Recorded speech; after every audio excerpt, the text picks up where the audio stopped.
Terima kasih pemirsa Anda kembali menyaksikan laporan khusus World Water Forum ke-10.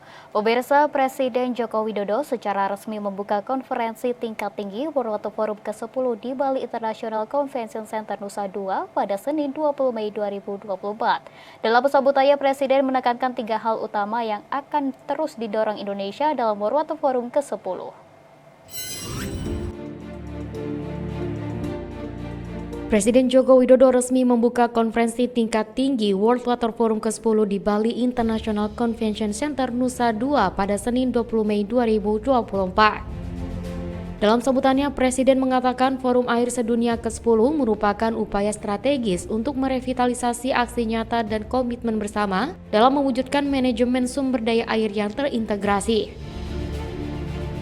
Ada 3 hal utama yang akan didorong Indonesia pada forum ini. Pertama, meningkatkan prinsip solidaritas dan inklusivitas untuk mencapai solusi bersama utamanya bagi negara-negara pulau kecil dan yang mengalami kelangkaan air. Kedua, memberdayakan hidrodiplomasi untuk kerjasama konkret dan inovatif menjauhi persaingan dalam pengelolaan sumber daya air lintas batas. Dan ketiga, memperkuat political leadership sebagai kunci sukses berbagai kerjasama menuju ketahanan air yang berkelanjutan. Mengakhiri sambutannya, Presiden menekankan pentingnya kolaborasi dalam menjaga air sebagai kebutuhan hidup umat manusia dan harus bergandengan tangan untuk berkomitmen dalam menjawab segala permasalahan air di dunia. Air bukan sekedar produk alam, tapi merupakan produk kolaborasi yang mempersatukan kita, sehingga butuh upaya bersama untuk menjaganya. Dan dengan ini, saya nyatakan sesi pertemuan tingkat tinggi Forum Air Sedunia ke-10 dibuka.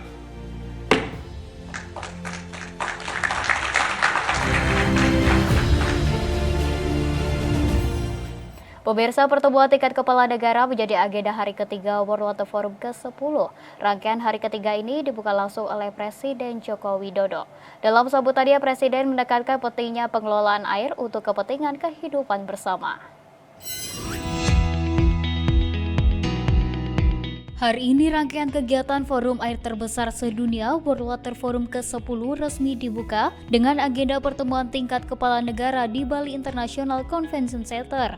Rangkaian hari ketiga ini dibuka langsung oleh Presiden Joko Widodo.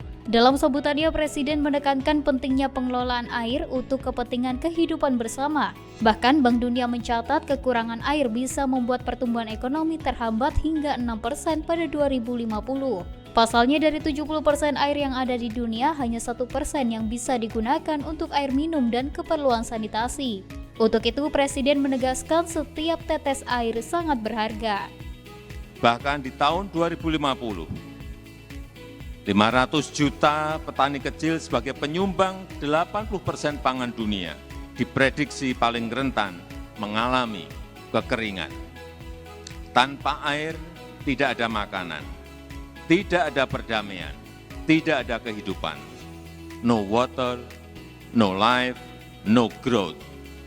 Indonesia pun telah menerapkan kearifan lokal dan budaya dalam mengelola air sepanjang garis pantai, pinggiran aliran sungai hingga tepian danau.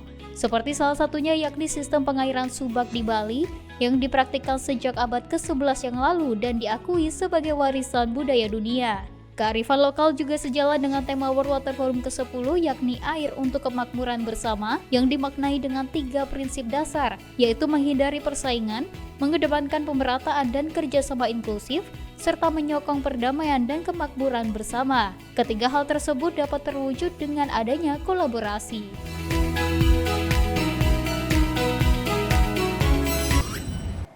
Pemirsa, CEO Tesla Incorporated sekaligus SpaceX Elon Musk dalam pembukaan World Water Forum ke-10 menilai pembangkit listrik tenaga surya dapat menjadi salah satu solusi untuk menyelesaikan krisis air secara global.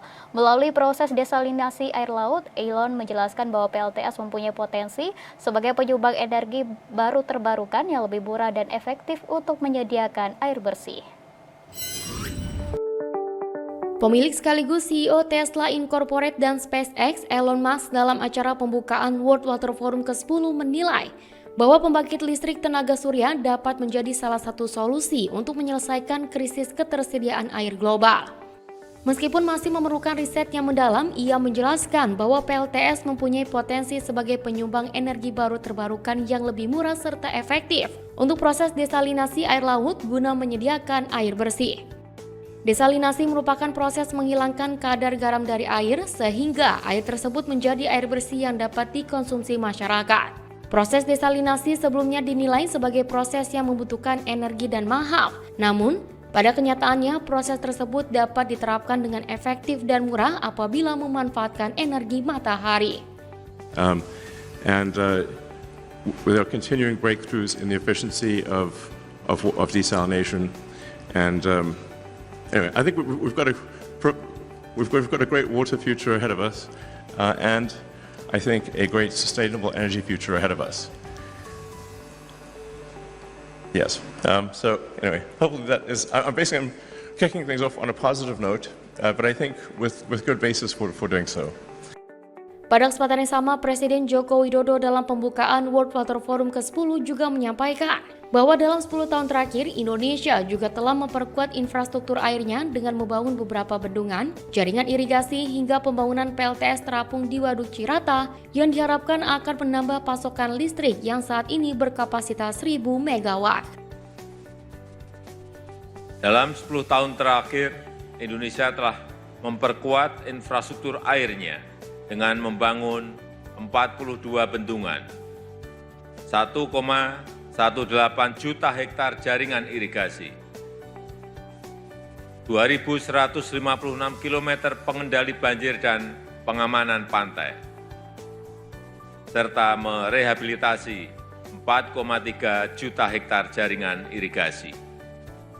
Air juga kami manfaatkan untuk membangun pembangkit listrik tenaga surya PLTS terapung di Waduk Cirata sebagai PLTS terapung terbesar di Asia Tenggara. Presiden World Water Council Loic Fochon mendorong seluruh pemangku kebijakan bisa mempengaruhi masyarakat untuk memperbanyak inovasi pendanaan hingga tata kelola air yang lebih baik. Pernyataan itu terungkap saat Presiden WWC memberikan sambutan pada acara pembukaan pertemuan tingkat tinggi World Water Forum di Bali International Convention Center.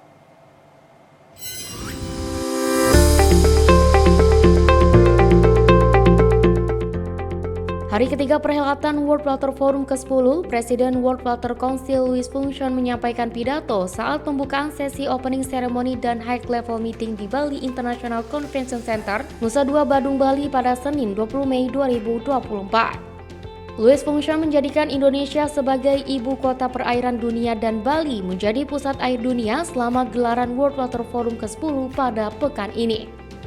Water Forum kini diperkuat 148 negara selalu membawa peran sebagai water messenger atau duta air demi mewujudkan keamanan air dan menyelesaikan permasalahan air sedunia. Meski demikian, peran sebagai water messenger saja tidaklah cukup. Fochon mendorong seluruh pemangku kebijakan bisa mempengaruhi masyarakat untuk memperbanyak inovasi, pendanaan, hingga tata kelola air yang lebih baik. And my last message concerns governance. Governance should guarantee an equitable responsibility shared between the states, between the basins, and between local authorities. Because time of centralism is over. At international level, please call for water priority based on multilateral cooperation, and it's essential for strengthening the rules of mediation for rivers, lakes, and basins. Through hydro diplomacy, as I've said, bringing peace to the banks rather than wars to the river. So, you understand my call. You also, all together, could be water warriors. And I believe that in this way, through dialogue and sharing, that the future of water for prosperity and peace will be written. Thank you very much.